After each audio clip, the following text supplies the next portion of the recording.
जो पिछले 3 दिनों से हर पंचायत में आपके द्वारा घुमा जा रहा है, ये किस प्रकार का कार्यक्रम है? जन स्वराज के वो विचार जो अभी से जितनी पार्टी पूर्व है, भारतीय जनता पार्टी हो, जेडी हो या आरजेडी हो या कांग्रेस, वो विचार लेके कार्यक्रम है। ये कार्यक्रम जो है आदरणीय प्रशांत किशोर जी के सोच का उपज है, जो आज तक किसी पार्टी ने ऐसा नहीं किया। जो जन स्वराज का विचार है, उस विचार को जनता के कोने कोने तक, जहाँ पे गली में जहाँ पे आज तक कोई पार्टी नहीं गई, किसी पार्टी की आवाज़ न गई, वहाँ तक जन स्वराज के जो जितने सिपाही हैं, जन स्वराज के विचार को वहाँ तक पहुँचाना हम लोगों का कर्तव्य है।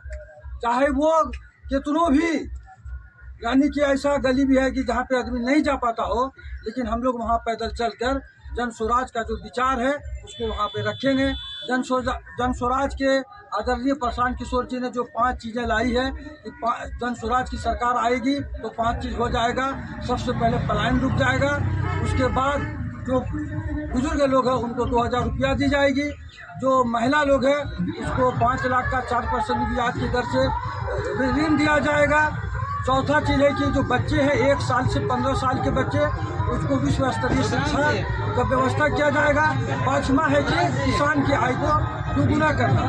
ये 5 चीज़ को लेकर हम लोग घूम रहे हैं और बिहार का बदलाव के गर्ज से घूम रहे हैं। जन स्वराज के आदरणीय प्रशांत किशोर जी के वो सब विचार को लेकर जन कण कण तक हम लोग को पहुँचाना ये जिम्मेदारी है। तभी बिहार बदलेगा। जब तक बिहार के लोगों को ये पता नहीं चल जाए। आज देखिए भाजपा के जो लोग हैं, एक तो आरजेडी के लोग भ्रष्टाचारी में भी लिप्त थे, उसके बाद लोग उससे मुक्ति पाया तो नीतीश जी के साथ आए। जब नीतीश जी के साथ में आए, जब डबल इंजन की सरकार चली, तो इस डबल इंजन की सरकार में जो भ्रष्टाचारी सामने आया है, आदरणीय प्रशांत किशोर जी ने पूरे बिहार नहीं पूरे हिंदुस्तान को दिखाया है और सबूत के साथ दिखाया है। दिलीप जायसवाल जी का देख लीजिए, मंगल पांडे जी का देख लीजिए, और जो अभी डिप्टी सीएम है सम्राट चौधरी, उनका देख लीजिए कि अपने टाइम में कब कब नाम बदले हैं। 7 पास लोग हैं और वो अपने आप को नीट कर लिए हैं। इस तरह की व्यवस्था, क्रूर व्यवस्था है जो उजागर हुआ है, उसी चीज़ को जनता को पहुंचा रहे हैं, वो मैसेज पहुंचा रहे हैं। आदरणीय प्रशांत किशोर जी ने हम लोगों को एक जिम्मेदारी दी है। बिहार को अगर ये भ्रष्ट तंत्र से आज़ाद करना है तो ये मैसेज यानी जितने भी लोग हैं बिहार में, वो सबके कानों तक जाना चाहिए। वो समझे इस बात को कि हम जिसको जाति पाति के नाम पर वोट देते हैं, वो हमारा खून चूस के किस तरह भ्रष्टाचारी किए हुए हैं। कोई ट्रस्ट खोल कर 200 करोड़ रुपया को गमन कर रहे हैं, कोई जमीन खरीद रहे हैं दिल्ली में तो बीवी के नाम पर 2 करोड़ 4 करोड़ रुपया घूस ले रहे हैं। कोई किसी का माइनॉरिटी का कॉलेज है, सिखों का कॉलेज है, उसको हड़पने के लिए वो विधि व्यवस्था कैसा की है। जब सरकार कांग्रेस की थी तो कांग्रेस के साथ और आरजेडी के साथ रह के राबड़ी जी का कोई भाई बन के कॉलेज को हड़प लेने का काम किया है। यही चीज हम जनता को बताने के लिए निकले हैं, पूरे सिटी विधानसभा की जनता को आंख खोलने के लिए, और ये मैसेज पूरे बिहार जाए। सरकार बनेगी, आदरणीय प्रशांत किशोर जी का एक नारा है कि हमारा जो विधायक बनेगा उसको हमारी जनता विधायक जी नहीं बोलेगा, विधायक बोलेगा। वो जनता का सेवक है, वो जनता का नौकर है।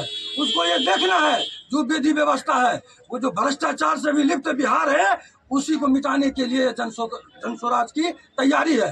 तो हम जो बनेंगे, हमारी जो पार्टी सत्ता में आएगी, वो यही काम करेगी कि सत्ता में आते साथ 1 महीना के अंदर में पूरे बिहार का ये भ्रष्टाचारी को समाप्त कर दिया जाएगा। विधानसभा में पिछले 5 साल से एक ही विधायक हैं, परंतु आप लोग चुनाव लड़ने की तैयारी कर रहे हैं, तो क्या उद्देश्य है? सिटी विधानसभा में क्या कमी लगेगा? आप लोग खुद विधायक का चुनाव लड़ने वाले हैं।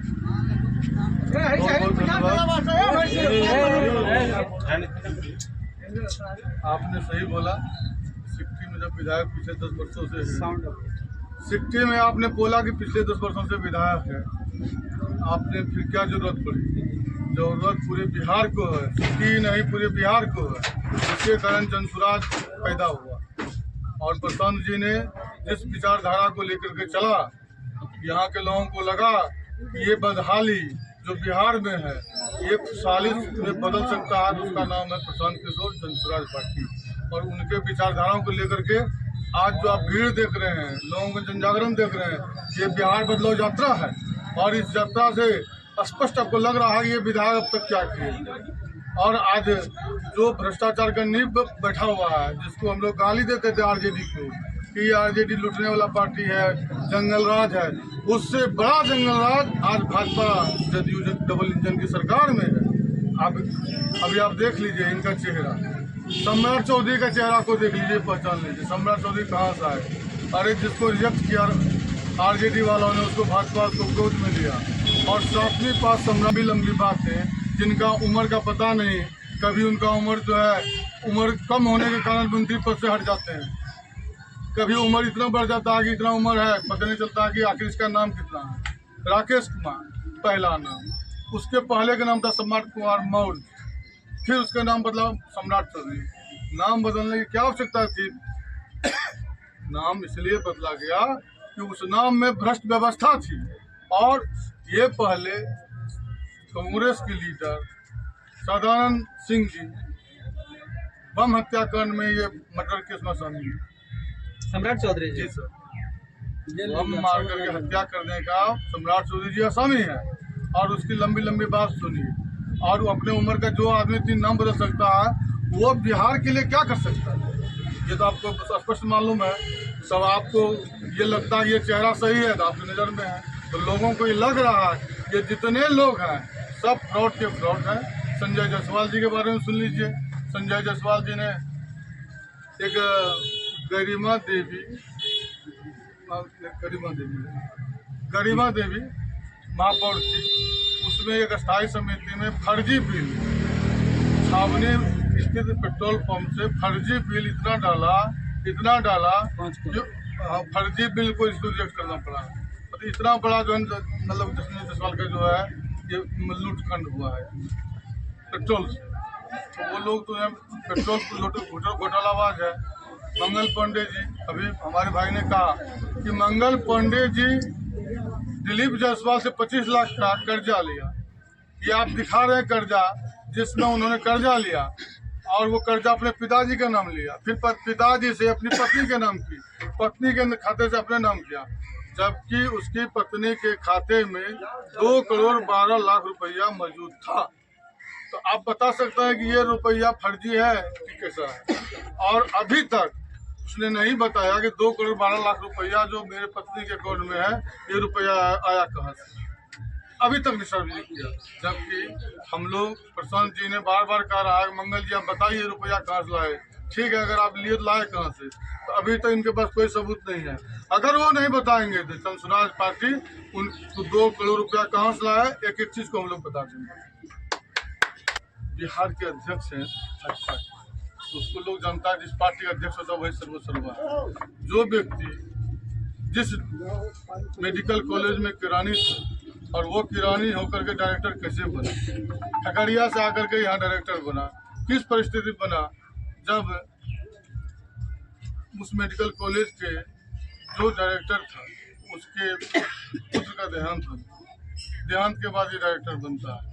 और उसमें स्पष्ट लिखा हुआ था कि इस मेडिकल कॉलेज में सिख समुदाय अल्पसंख्यक जिसको हम लोग बोलते हैं, पूरे सिख समुदाय हम लोगों किशनगंज में वो अल्पसंख्यक है।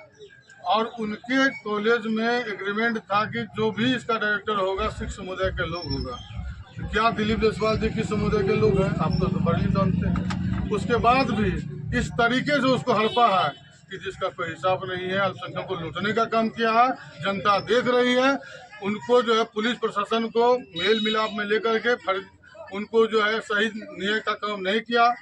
और कोर्ट में जो है हम लोग पीड़ित परिवार से मिल करके हाई कोर्ट में फिर से अपील किया गया ताकि उसको न्याय मिले और ऐसे लोगों को जो है चारदीवारी में बंद हो। ये भाजपा का चाल चलित चेहरा, ऐसे ही नकाब लोग हैं।